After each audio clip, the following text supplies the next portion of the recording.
people say you need your tires to keep you grounded, but in all seriousness, in a car, it's very important. So today, we are joined by tire expert from Consumer Reports, Eugene. He's going to give us all the tire tips we need. Thank you so much for inviting us to Consumer Reports Test Track. This is it. This is our world of tires behind us. But I like to talk about the different types of tires that we have here that most people encounter. This is your typical all-season tire. It's a compromised tire that's been developed to run in all seasons, okay? It does offer some decent ice and snow traction grip, but I generally recommend people consider this tire if they don't have to go out in snow all the time, or they only have to drive in moderate snow conditions. This tire is best used on cleared roads after they've plowed, so that's a good compromise. But for people who must be out in snow or live in an area where it snows a lot, this is a winter tire, and this is really what you want on your car. You notice the difference between the all season and the winter tire. This has a lot of slits in it, or what we call sipes. They provide biting edges to grip the snow and ice, okay? And this tire also has a softer compound that stays pliable in cold weather. So it's one of those things that might take away a few miles per gallon, but it's safer and it's better. Well, actually, fuel efficiency is about comparable with an all-season tire. What we do see, though, is very important.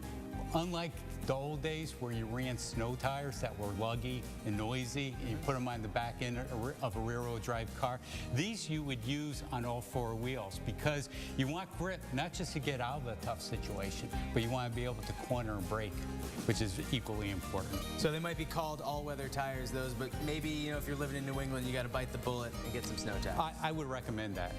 And now what we're going to talk about next is what happens when you've had your tires for a little while and they begin to deteriorate. And you're going to help tell people out there how important it is to check them. And how Sure, because this is a common question is, here's a new tire.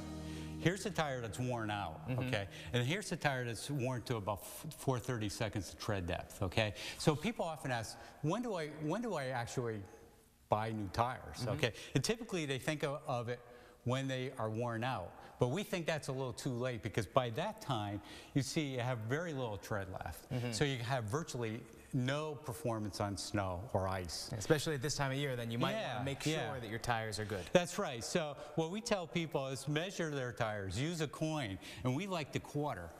Top of George's head to the edge of the coin is about 430 seconds, okay? So it's a nice tool. You just take the coin, put George's head first into a groove. Okay. And when it's just brushing, the top of his head just brushing against the tread, top of the tread, that means you have about 430 seconds of tread left. It's worn, but you still have some all-weather performance left in the tire. And that gives you enough time to shop for new tires, figure out what you want, and then better yet than that, go out and really shop around to get the best price. So this is kind of your warning light when it gets to this area. Yeah. By this point, again, you can use a different coin. You can use a penny. Top of Lincoln's head to the edge of the coin is 230 seconds, okay? It's a bit shallower. And same thing like with the quarter, just put his head upside down into the groove, and you can see if you have his head's just brushing up against the tread, probably it's time, definitely, to get new tires. So it seems like when it's time to bust out the change to measure your tires, it might be time to change your tires anyways. Exactly. Now you have one more demonstration to show us, and this is about inflating your tires, because tire inflation is important to weigh. Yeah, what happens a lot is people don't really take care of their tires like they should. They don't check their inflation. They don't understand that tires do lose air over time, okay? And so what typically happens if you don't inflate your tires routinely, they will become underinflated. And when they become underinflated, you actually wear them unevenly across the tread, and they'll wear out faster. So here's an example of a tire has basically bald shoulders, but it still has some tread in the center of the tire. But that tire is technically worn out even though it still has some tread left. Likewise, what happens is people do inflate their tires, but they inflate to what's on the sidewall of the tire, which is the maximum inflation. But here's a situation where they overinflated tires bowed out, and they wore the centers.